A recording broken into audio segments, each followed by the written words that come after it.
오늘 우리에게 주신 하나님의 말씀은 데살로니가전서 지난주에 봤던 2장 19절에서 20절까지 하고요. 조금 바꾸지는 못했는데 1장 10절하고 같이 좀 보도록 합시다. 네, 2장 19절에서 20절하고 1장 10절을 보도록 할게요. 자, 찾았으면 아멘합니다. 찾았습니까? 네. 읽겠습니다. 19절 제가 읽을게요. 우리의 소망이나 기쁨이나 자랑의 면류관이 무엇이냐? 그가 강림하실 때에 우리 주 예수 앞에 너희가 아니라. 20절 시작. 너희는 우리의 영광이요 기쁨입니다. 앞에 돌아가서 1장 10절입니다. 1장 10절 목소리 읽겠습니다. 또 시작. 또 죽은 자들 가운데서 다시 살리신 그의 아들이 하늘로부터 강림하실 것을 너희가 어떻게 기다리는지를 말하니 이는 장래에 노하심에서 우리를 건지시는 예수시니라. 아멘. 그래서 지난 한 주는 비가 많이 오고 뭐 좀 이래서 조금 시원하게 보낸 것 같아요. 그죠? 근데 기온이 올라갔다가 내려갔다가 이렇게 돼서 체온 관리 잘해서 열나지 않도록. 어젠가 권호만 집사님이 열이 나서 코로나 검사를 받았대요. 오늘 아침에 뭐 음성이라고 연락이 왔어요. 그래서 체온 관리를 지금 좀 잘 하셔야 돼요. 오늘도 말씀 가운데 분명히 여러분들에게 하나님께서 주실 은혜들이 있을 거예요. 그 은혜를 여러분 사모하는 마음으로, 인격으로 팀장님을 통하여서 전해지는 하나님의 말씀이 여러분들에게 사람의 말이 아니라 누구의 말씀으로? 다 같이 누구의 말씀으로? 하나님의 말씀으로 여러분들은 들려지는 그런 복이 있기를 바래요. 지난주에 우리는 조금 전에 읽었던 2장 19절에서 20절 말씀을 중심으로 예수님께서 다시 이 땅에 강림하신다. 그 강림을 믿는 우리들이 이 땅을 살아갈 때 우리가 이 땅에서 삶의 목적을 어디에 두고 살아가야 되느냐. 영혼을 위하여서 하나님 기뻐하시는 그것을 두고 우리가 같이 말씀을 묵상했습니다. 바울이 이렇게 물었죠. 19절 말씀에 우리의 소망이나 기쁨이나 자랑의 면류관이 무엇이냐. 그리고 스스로 질문하기를 예수님께서 강림하실 때 데살로니가 교회 성도들 여러분들이 아닙니까? 이렇게 답을 했어요. 그리고 성경의 말씀에 분명히 기록하고 있는 것은 예수님은 다시 오신다는 거예요. 예수님은 여러분 다시 강림하십니다. 그 예수님이 다시 강림하실 때 우리가 지난주에 살펴봤던 것처럼 고린도전서 3장에서 우리는 하나님의 그 심판대 앞에 설 때 하나님의 불이 우리의 삶 전체를 정화할 때가 있다는 거죠. 켜놓아 주세요. 켜놓아 주세요. 너무 시끄러운데요. 괜찮아요. 켜놓아 주세요. 그때에 우리의 삶 전체를 하나님이 불로 우리의 삶을 정화할 때가 있다는 거죠. 우리의 삶을. 근데 그 정화할 때 우리의 삶에서 남는 것이 뭐냐? 비유적으로 성경에 금과 은과 보석이 남느냐? 아니면 우리 삶이 나무와 지푸라기로 만들어서 다 타고 아무것도 하나님 앞에서 남는 것이 없느냐. 그래서 어떤 목사님 이거를 부끄러운 구원이라 이렇게 표현한대요. 그런데 그 결과는 이 땅에서 살 때 우리의 삶의 결과가 하나님 앞에 그때의 결과를 좌우한다는 겁니다. 여러분 이 말씀을 선생님의 말씀으로 받으면 안 돼요. 성경에서 분명히 그것들을 말하고 있어요. 바라긴 여러분 하나님이 기뻐하시는 것이 여러분의 기쁨이 됐으면 좋겠어요. 이건 아멘 하세요 여러분. 하나님의 기쁨인 것이 여러분의 기쁨이 되길 바랍니다. 하나님의 영광이 나에게도 영광스러운 것이 되기를 간절히 바란다.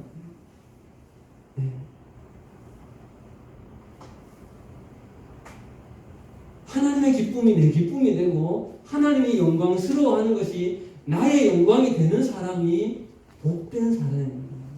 팀장님이 좋아하는 시편의 몇 구절을 가져와 봤어요. 시편 84편 5절 같이 읽읍시다. 주께 시작. 주께 힘을 얻고 그 마음에 시온의 대로가 있는 자는 복이 있나이다. 밑에 거요. 여호와를 시작. 여호와를 경외하며 그의 길을 걷는 자마다 복이 있도다. 같은 맥락이죠. 그리고 이 땅에 살아갈 때 하나님을 경외하는 길을 걸어가야 됩니다. 정말 간절히 바라긴 여러분들이 그런 복된 인생이 되었습니다. 여기서 복 받는다는 것이 어떤 물질적인 복도 포함이지만 단순히 그것만이 다는 아니라는 거예요. 오히려 물질을 많이 버는 것이 복이 될 수 있다는 사실. 팀장님이 늘 말하지만 지난주에 다시 이런 마음이 드는 거예요. 하나님이 창조하신 우리의 마음의 공간은 상대적이어서 어떤 한 가지가 차지하면 기존에 차지하던 것들은 자리를 비켜서서 물러날 수밖에 없다는 거예요. 우리가 이 땅에 살아가는 동안 어디에 기쁨을 두고 무엇을 영광스럽게 생각하면서 살아가느냐가 우리의 마음에 차지하면 내가 이 땅에 어떤 것이 즐거움이 되어지고 이 땅의 사람들이 영광스럽게 생각하는 그것만을 내 마음에 가득 두고 살아가면 하나님이 기뻐하시는 것이 상대적으로 자리를 내줄 수밖에 없다는 거예요. 여러분 그 말씀 기억해요. 한 사람이 두 주인을 섬길 수가 있다 없다? 없다라고 성경이 분명히 말하는 거죠. 그게 그 말입니다. 하나님을 영광스럽게 하는 것과 세상을 영광스럽게 하는 것은 양립할 수가 없는 거예요. 그런데 오늘 말씀을 좀 보고 싶은 것은 여러분 개인의 마음뿐만 아니라 우리의 사회 현상 속에서도 동일한 모습을 우리가 볼 수 있다는 거예요. 무슨 말인가 하면 여러분 최근에 우리 사회의 어떤 모습들을 여러분 바라보면 창조 이래로 여러분 인류가 가져왔던 보편적인 도덕적인 어떤 선하다고 생각했던 가치나 선하다고 생각했던 어떤 질서들을 우리 인간 스스로가 우리 사회 스스로가 이것들을 포기하는 경향을 많이 보고 있다는 거예요. 그런데 안타깝게도 우리 인류가 지금까지 가져왔던 보편적인 어떤 도덕적인 기준이라고 하는 그 질서가 대부분 보면 성경에서 가르치고 있는 성경의 질서라는 거죠. 그런데 우리 사회는 그 질서를 하나하나 우리 스스로 이것이 아니야 라고 배척하고 있다는 거예요. 그런데 그 배척한 그곳에 성경의 질서가 아닌 다른 질서가 들어오고 있다는 거예요. 그럼 팀장님이 지난주에 읽었던 책 중에 우리도 사랑할 수 있을까? 이 책이 있어요. 이 책은 오연호라는 이게 어떤 그 신문사 사장님이 쓴 책인데 이 지구상에서 행복 지수가 높은 덴마크와 우리나라의 현상을 좀 비교하면서 왜 덴마크는 행복 지수가 높고 우리나라는 왜 상대적으로 그렇지 않을까를 이야기하는 책이었어요. 근데 그 중에서 한 가지 이분이 찾아낸 것이 우리나라가 지금 잃어가고 있는 것 중에 한 가지, 상대적으로 덴마크가 지키고 있는 것 중에 한 가지는 공동체성입니다. 이 중에 한 쪽을 좀 읽어줄게요. 덴마크에는 아파트가 공동체의 어떤 성격을 굉장히 다분히 가지고 있다고 해요. 그거에 결과적으로 이렇게 한 챕터를 마무리해요. 나 또한 우리 아파트에 누가 새로 이사 오면 다가가 말 붙일 생각을 못했다. 멘토가 되어줄 생각은 더더욱 못했다. 이런 게 있었다는 거죠. 덴마크는. 지금도 있다는 거죠. 왜 우리는 지금 이렇게 살고 있을까? 예전 내 고향에는 덴마크의 랑에엥 아파트 공동체보다 더 끈끈한 공동체가 있었는데 말이다. 이 공동체는 시골 마을 공동체를 이야기하는 거예요. 우리는 왜 그 소중했던 공동체 문화를 쓸데없는 것처럼 취급했을까? 가난을 극복한다는 이유로 왜 그런 것까지 없애버렸을까? 우리는 어떤 철학을 가지고 있었기에 밥벌이와 공동체를 바꿔먹었을까? 이게 이분이 공동체를 마무리하면서 했던 질문이, 여러분, 이 땅의 존재의 공동체의 근원은 뭐부터 시작이에요? 사람이 공동체를 시작했어요? 아니요. 하나님으로부터 공동체는 시작되어졌죠.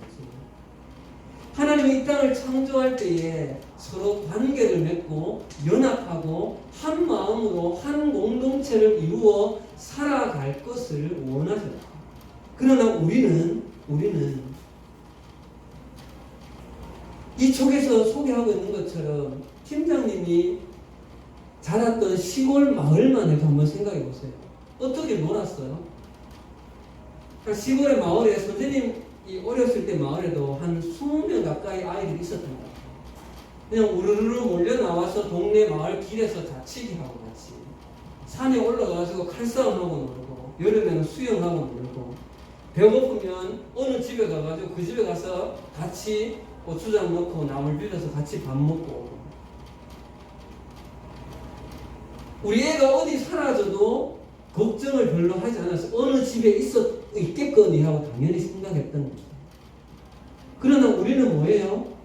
도시화가 진행되면서 여기서 말하는 밥벌이로 인하여서 우리나라의 도시화와 이 산업화가 진행되어져 가면서 시골을 떠난 거죠.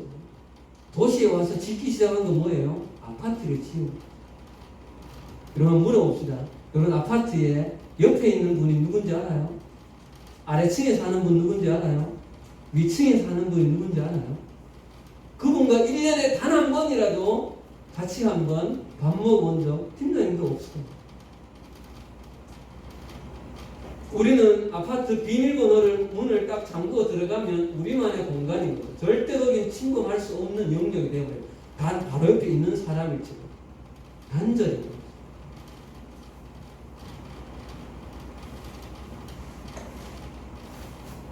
공동체성을 버리고 우리는 남과 상관없는 나의 성을 쌓고 문을 닫은 후에 우리는 개인주의화가 되어지고 있다. 다른 예를 한번 들어볼게요. 몇 가지 예를 들어볼 거예요. 한번 여러분들 생각해 보세요.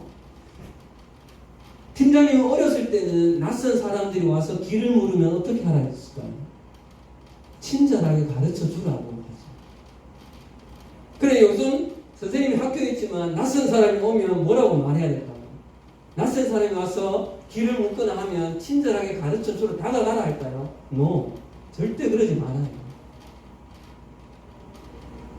그냥 저는 잘 몰라요 하고 가라고 이야기하죠. 우리는 친절을 잃어버린 시대죠. 옛날에는 집에서 저희 팀장님 부모님도 저한테 그렇게 말했어요. 네가 맞는 한이 있어도 집어오는 한이 있어도 친구랑 싸우지 마라를 가르쳤어요. 그러나 지금 부모님들은 뭘 가르칠까요?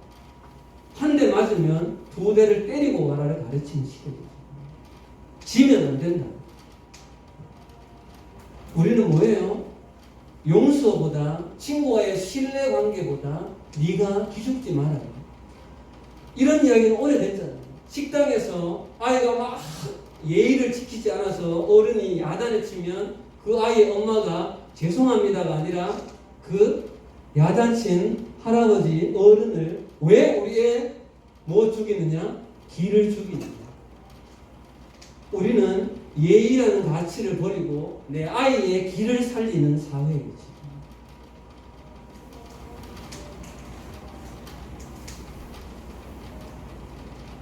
과거에는 가난해도 청민하게 살아도 근면하면 존중받는 사회였어요.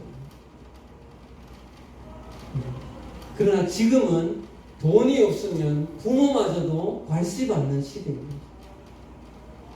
돈이 부모 자식 관계보다 앞선 지가 이미 오래된 겁니다. 예배 시간에 폰 사용하지 말아주세요. 그 다음 과거에는 군사부 일체라고 했어요. 군사부 일체. 군이 누구예요? 군. 군사부 할 때 군은 누구를 말해요? 임금, 사는, 스승, 부는 아버지. 임금과 스승과 아버지는 하나다 해서 다 존중하고 존경하고 그 권위를 존경하던 시대였어요.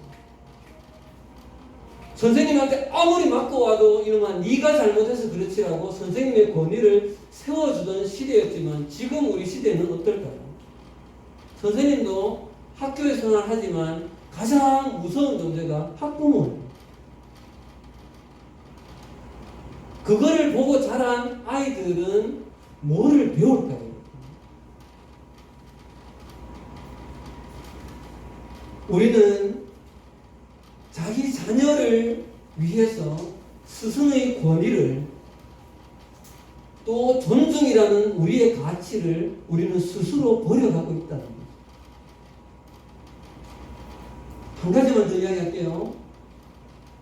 성과 가정과 관련된 건 그동안 팀장님이 많이 말했기 때문에 지나고 가정과 관련해서 다른 이야기를 하나 할게요. 첫 번째는 뭔가 하면 1인 가정이 늘어나고 있다는 거예요. 여러 가지가 있겠죠. 두 번째, 결혼을 하여도 넘겨주세요. 1인 가정의 변동폭이 굉장히 급속도로 빨라지고 있다는 거예요. 정부의 시책도 기업도 이제는 1인 포장이 마트에 가면 많이 등장하고 있다는 거예요. 또 넘겨보세요. 내가 결혼을 하더라도 20대 미혼자 47%는 결혼할 생각 자체가 없다. 결혼해도 10명 중에 6명은 출산하지 않겠다. 이미 우리나라는 출산율이 세계 최하위이죠. 미래학자들은 이대로 가면 한국은 인류 자체가 존재해서 없어진다 하죠. 여러분 이 이유가 뭐 여러 가지가 이유가 있을 거예요. 근데 그 중에서도 분명히 한 가지 있는 이유는 결혼을 해서 남편이랑 사랑하는 남편이랑 내랑 우리 둘이 즐겁게 즐기면서 지내고 싶다. 자녀 키우는데 보니까 막 나 너무 힘들더라. 나 그런 힘든 거 하고 싶지 않다라는 이기심이 거기 있다는 분명한 반증입니다. 여러분 가정이라는 고귀한 가치를 이제는 우리 스스로가 거부하고 있어요.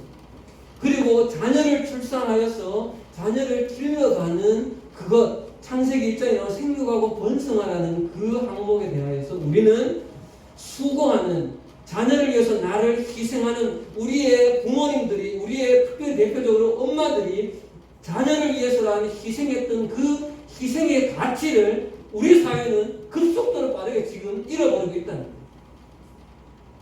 여러분 팀장님이 이 말에 부인할 수 있어요? 아니요.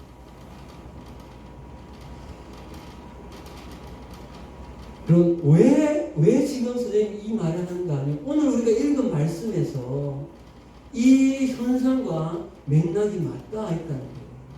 자, 여러분 오늘 19절 말씀에 보면 예수님의 강림을 이야기해요. 그죠? 그리고 우리 주님의 심판대 앞에 선다고 했죠. 여러분 1장 10절로 여러분 성경책 가져가 보세요. 1장 10절. 자, 뒷부분에 보면 이런 말이 있어요. 하늘로부터 강림하실 것을 너희가 어떻게 기다린지 말하니 이는 장래의 노하심에서 우리를 건지시는 예수시니라. 오늘 사실 보려고 하는 포인트는 이 뒷부분이에요. 특별히 장래의 노하심. 여러분 이는 장래의 노하심에서 우리를 건지는 예수다. 데살로니가 성도들이 예수님을 기다린다고 하는 기다림의 주인은 예수님이라고 말하는데 이 예수님이 누군가 하면 장래의 노하심에서 우리를 건지실 분이라고 했는데 한번 물어봅시다. 그러면 여기서 말하는 장래의 노하심이 뭘까요? 언제를 말하는 거예요? 영수 언제를 말하는 거예요? 큰 소리로. 그렇죠. 장래의 노하심, 이 장래는 재림의 순간을 말하는 거예요. 자, 넘겨봅시다. 넘겨서 한 번 더. 이것의 뜻이 그 전에 2번은 삭제해 주시고 오고 있는 진노. 영어로는 the coming wrath. 하나님의 진노가 오고 있다는 거죠. 근데 이것이 그 장래 예수님이 이 땅에 재림할 때만을 말하는 것이 아니라는 거예요. 두 번째요. 이 노하심이라는 단어가 이건데 이거에 이 성경에 쓰여진 시제가 현재 분사형이라는 거예요. 이미 지금 이 자리에 하나님의 진노가 임하고 있다는 사실이에요. 팀장님도 이 사실을 어떤 분의 설교와 또 주석에서 이거를 발견하고 이 장래 노하심이라는 것이 그냥 나중에 심판을 할 그때만을 말하는 것이 아니라는 거죠. 이미 우리가 살고 있는 이 자리에 이 순간에 하나님의 진노는 임하고 있다는 사실을 성경은 가르치고 있다.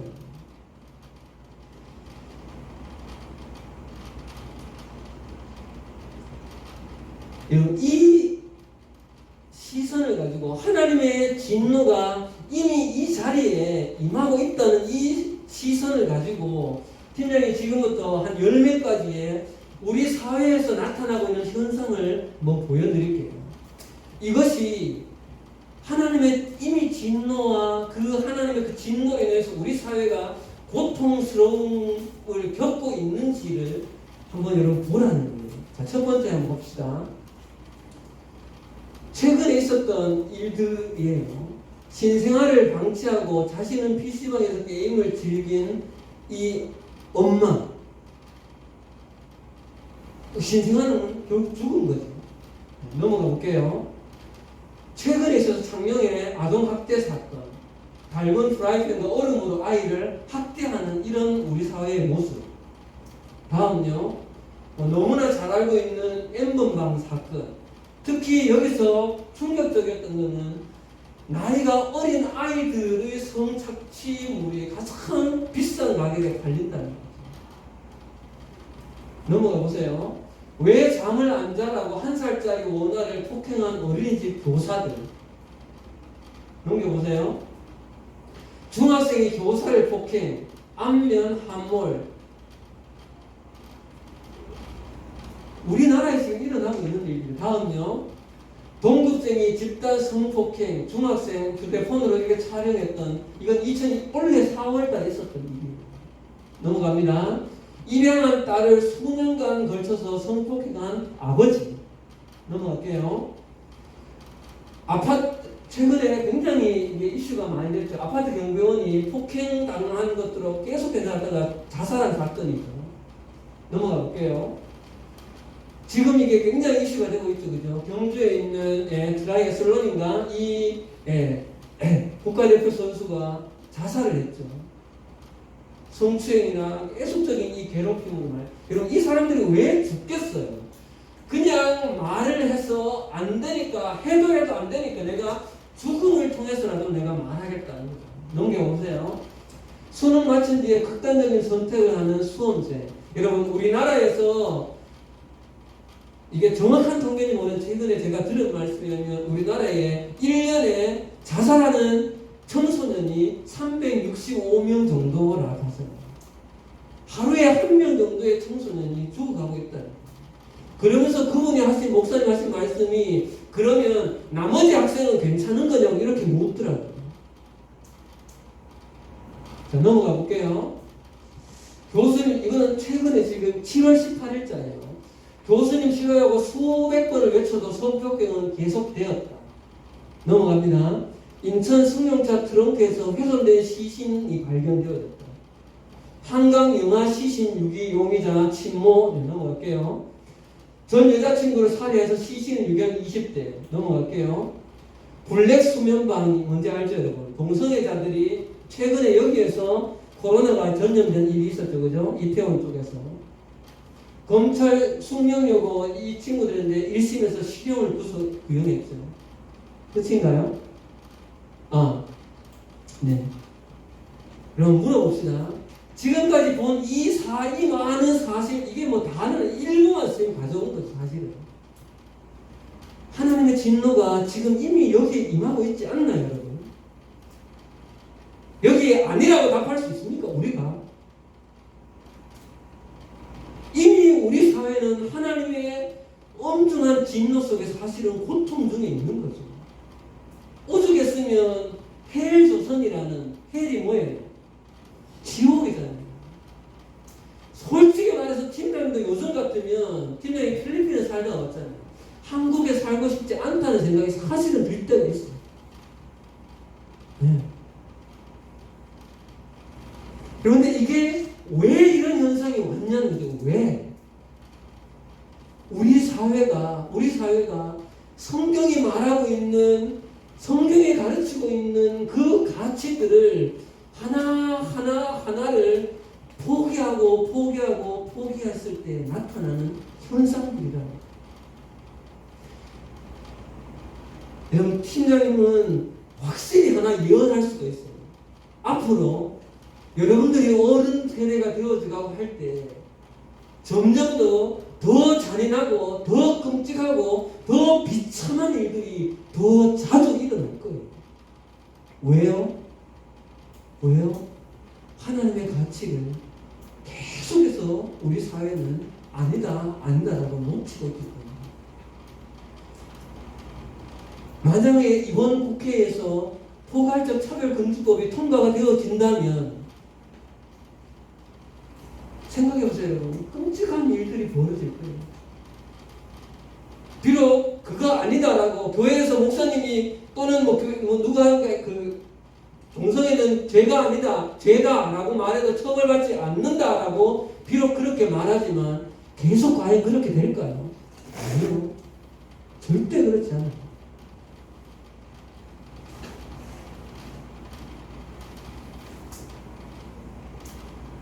그러면 성경의 가치를 포기한 그 자리에 들어온 것이 뭔가 하면 자기중심, 극단적인 이기주의가 들어와 있는 거예요. 그렇잖아요. 조금 전에 있었던 이 수많은 사건들의 핵심은 뭐예요? 자기예요, 자기.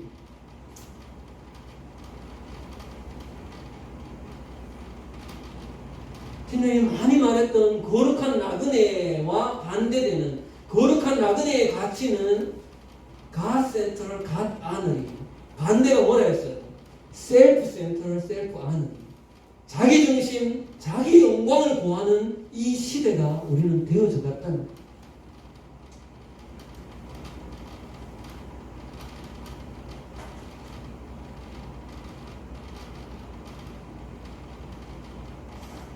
그런데 여러분, 성경에는 이미 이 현상에 대해서 예언하고 있다는 거예요. 여러분, 성경 로마서로 한번 가보겠습니다. 로마서 보세요. 몇 번 봤던 말씀이에요. 로마서 1장으로 빨리 가봅시다. 로마서 1장 18절에서 32절까지를 쭉 읽어보겠는데, 여러분, 지금 이 시대의 모습, 이 성경, 수천 년 전에 기록되어져 있는 이 성경에 기록되어져 있는가 아닌가 한번 보세요. 18절부터 쭉 읽어봅시다. 하나님의 진노가 불의로 진리를 막는 사람들의 모든 경건하지 않음과 불의에 대하여 하늘로부터 나타나느니 이는 하나님을 알만한 것들이 그들 속에 보입니다. 하나님께서 이를 그들에게 보이셨느니라. 창세로부터 그의 보이지 않는 것들 곧 그의 영원하신 능력과 신성이 그가 만드신 만물에 분명히 보여 알려졌나니 그러므로 그들이 핑계하지 못할지니라. 하나님을 알되 하나님을 영화롭게도 아니하며 감사하지도 아니하고 오히려 그 생각이 허망하여지며 미련한 마음이 어두워졌나니 스스로 지혜 있다 하나 어리석게 되어. 팀장님 첫 번째 마음에 들어왔던 것이 22절이에요. 스스로 지혜 있다 하나 어리석게 되어. 여러분, 우리는 스스로 지혜에 있어서 AI를 발견한 시대이지만 이런 비참한 죽음을 막을 수 없는 어리석은 우리 사회 아닌가요? 썩어지지 아니하는 하나님의 영광을 썩어질 사람과 새와 짐승과 기어다니는 동물의 모양의 우상으로 바꾸었느니라.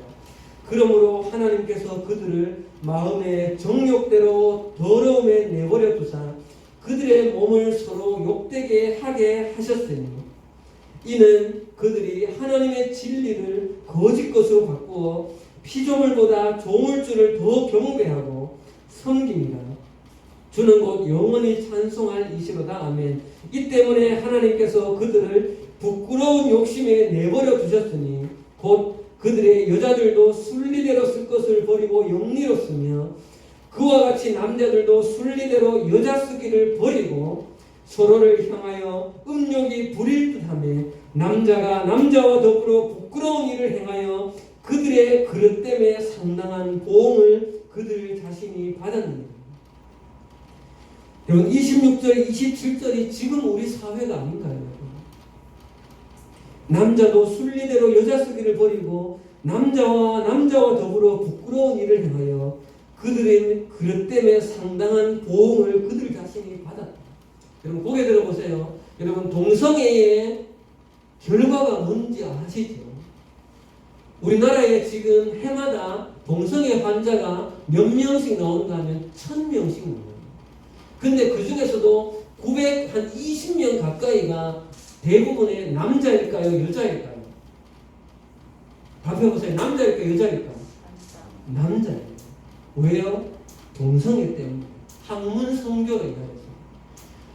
정상적인 남자와 여자의 성관계에는 피가 나지 않아요. 하나님 그렇게 생식기를 창조하셨기 때문에. 비정상적인 학문으로 성관계를 하면 좀 이따가 보여줄게요. 거기에 점막이 터져서 피가 나게 되어지고 바로 거의 100% 에이즈가 전염이 됩니다. 근데 이 에이즈가 전 세계적으로 에이즈가 감소하고 있는 추세인데 왜 WHO에서 이 궤도를 인식하고 있기 때문에 우리나라가 거의 유일하게 에이즈가 증가하고 있는 추세입니다. 자, 넘겨주세요. 그 영상 안 들어가 있던가요? 바탕화면 있나요? 네, 잠깐만 봅시다. 뉴스에 동성애 확산은 우리 사회의 보건학적으로도 많은 문제를 낳고 있습니다. 동성애 옹호자들은 동성간 성관계가 에이즈 확산의 주요 항목임을 알면서도 그 책임은 사회적 차별과 편견에 있다고 주장하는데요. 하지만 동성간 성접촉과 에이즈의 깊은 관련성은 이미 보건의학적으로도 입증되고 있습니다. 강현선 기자가 자세히 짚어봤습니다. 문화와 이권이란 다변지고 행해지는 동성애의 현실은 삭막합니다.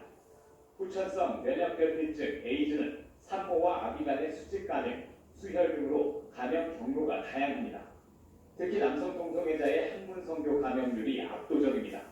최근 CTS 취재진이 입수한 질병관리본부 정책연구 용역사업의 연차 보고서를 보면 지금까지 파악된 국내 에이즈 감염자는 모두 9,615명, 그중 92.4%가 남성이었습니다. 2014년 새롭게 확인된 감염자는 1,081명, 역시 남성이 1,016명으로 대부분입니다. 질병관리본부가 관찰한 남성 감염자 92.11%는 성접촉으로 감염됐습니다. 남성 동성애자들이 에이즈로부터 결코 자유로울 수 없는 겁니다. 에이즈 감염자 중에서 그런 94%에서 5%에 가까운 그러한 굉장히 깊은 유관성, 남성과 성관계에 의한 유관성을 보였다는 거죠. 이분들이 성기포진이 많거든요. 성기포진이 많다고 되어 있는데 성기포진에 의한 상처의 빈발한 증가가 에이즈를 또 많이 일으키게 되는 거예요. 세계적인 의학서적 해리슨 뇌과학도 에이즈 감염은 대부분 성접촉으로 전파되는 질병이라며 미국에서 2005년 에이즈 감염으로 진단된 성인과 청소년의 49%가 남성 간의 성접촉으로 감염됐다고 기술하고 있습니다. 또한 에이즈는 항문 성교와 깊은 연관성이 있다며 항문과 직장의 점막이 얇기 때문에 항문 성교를 할 경우 점막이 손상되면서 에이즈 바이러스가 혈액으로 침투할 수 있다고 설명하고 있습니다. 문제는 10대 감염자 수가 빠르게 늘고 있다는 겁니다. 지난 10년간 15에서 19세 감염자 증가율은 20%로 20에서 24세 증가율 15%를 압도했습니다. 동성애 정보에 무방비로 노출된 다음 세대를 위한 사회적 공론화가 시급한 이유입니다. 누구든지 이것을 보고 따라할 수가 있습니다. 동성애라는 것은 그래서 교과서, 질병관리본부 홈페이지, 그리고 이제 인권보도준칙을 통해서 어떤 특정 성소수자가 특정 질환과 연관되어져서는 안 된다라고 하는 잘못된 그런 준칙 이런 게 이제 좀 손봐준다면 저는 이제 얼마든지 이게 예방되죠. 우리나라 1세대 동성애자 대부분은 에이즈와 자살로 생을 마감했고 생존자들은 하반신마비 등 통증으로 비참한 말로를 겪고 있습니다. 하지만 한국질병관리본부는 에이즈와 동성애의 상관관계에 함구하고 있습니다. 잘못된 정책은 동성애에 따른 잠재적 위험을 증가시킬 뿐입니다.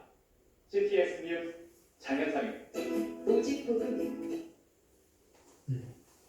근데 지금 이 질병관리본부에서 그 인권보도 준칙이란 그 원칙을 세워놓고 이 에이즈가 동성 간으로 인해서 이렇게 전파된다는 것을 의도적으로 지금 알리지 않고 있어요. 그래서 지금 기독교에는 그것을 이렇게 바꿔야 된다는 이야기를 많이 하고 있는데, 자, 로마서 1장에 뒤에 조금만 더 봅시다, 여러분. 어디 가는가 하면 32절 마지막 말씀이에요. 32절. 그들이 이 같은 일을 행하는 자는 사형에 해당한다고 하나님의 정하심을 알고도 자기들만 행할 뿐만 아니라 또한 그런 일을 행하는 자들을 옳다 하느니라.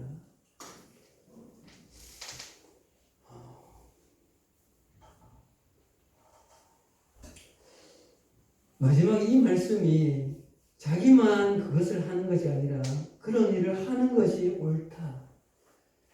지금 우리 사회는 이 자기중심이라는 이것이 무엇으로 지금 둔갑해 있는가 하면 인권이라는 이름으로 둔갑해 있어요. 인권이라는 이름으로 둔갑한 상황에서 이것이 합법화가 되어져야 한다라고.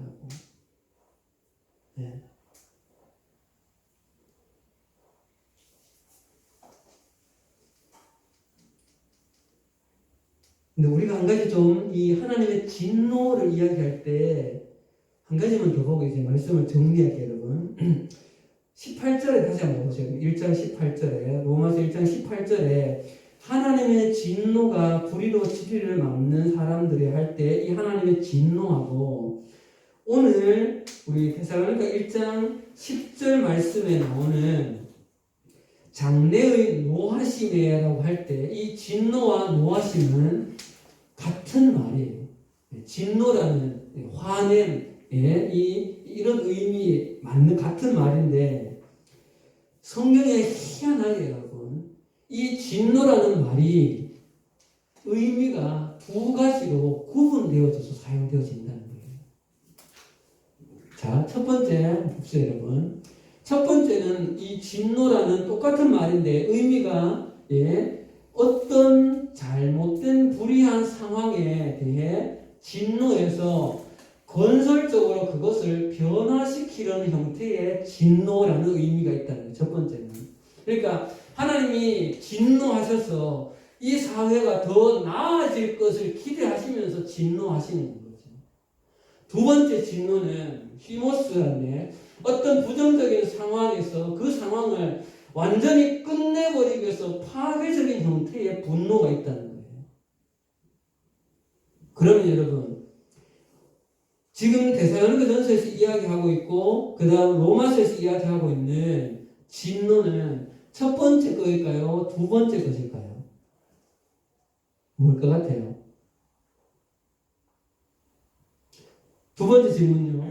요한계시록에 예수님이 마지막 마무리 이렇게 재림하셔서 오실 때 그때 쓰이는 진노는 첫 번째일까요? 두 번째일까요? 그렇죠. 예수님이 이 땅에 재림하셨을 때 요한계시록에 그래서 주로 이 진노의 표현이 많다는 거예요. 그런데 그 이전에 다른 성경에 나오는 진노는 이 세상을 건설적으로 변화를 시키기를 원하시는 하나님의 진노라는 거죠. 의미가 다르다는 거예요. 그러면 이 데살로니가전서나 로마서에서 볼 수 있는 이 진노에서 하나님의 마음을 우리는 읽을 수 있다는 거죠. 하나님께서 이 세상 안에서 계속해서 가지고 계시는 마음은 인내하고 때로는 지금 이 코로나 같은 이런 어려운 상황을 주어서라도 이 사회가 다시금 하나님 앞으로 돌이킬 그것을 기대하시면서 인내하시는 그런 진노의 의미라는 거죠.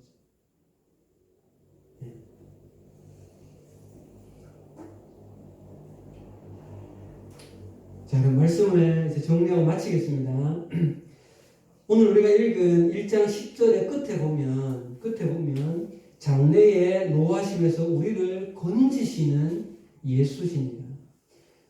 지금 이 시대에 이미 하나님의 진노가 임하고 있고 그 고통 가운데에서 우리 사회를, 우리 개인을, 우리 인류를 구원할 수 있는 유일한 길은 하나님의 진리의 말씀으로 성경이 가르치고 있는 가치로 우리가 돌이켜 가야 된다는 거죠.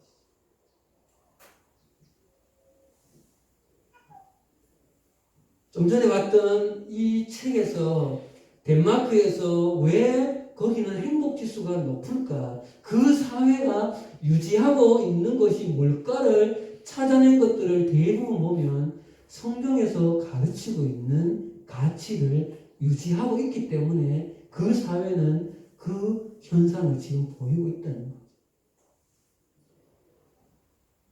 사랑하는 여러분, 여러분도 아마 행복한 삶을 원하실 거예요. 네.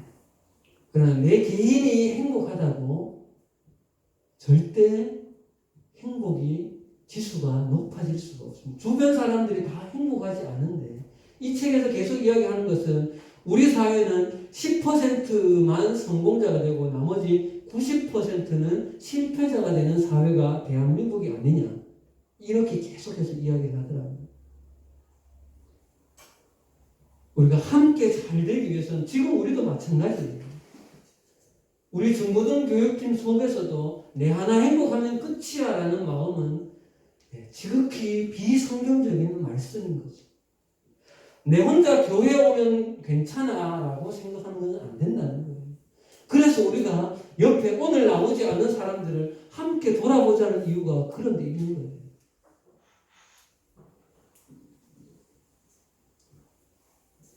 여러분, 행복한 삶을 원한다면 성경의 진리를 따라 살아야 합니다. 이 진리를 따라 살지 않으면 우리의 삶에 또한 지금 우리 이 사회가 겪고 있는 이 고통이 우리에게도 임할 수 있다는 사실입니다. 이 교회 안에 바라기는 다음 세대 여러분들 10년 후에 20년 후에 여러분들이 이 대한민국 사회를 주도해갈 30대 40대가 될 거예요.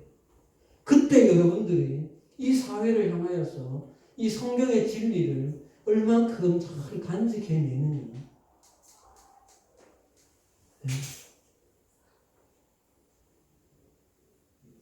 그것은 우리 사회 전체가 함께 가져가야 될 몫인 거죠.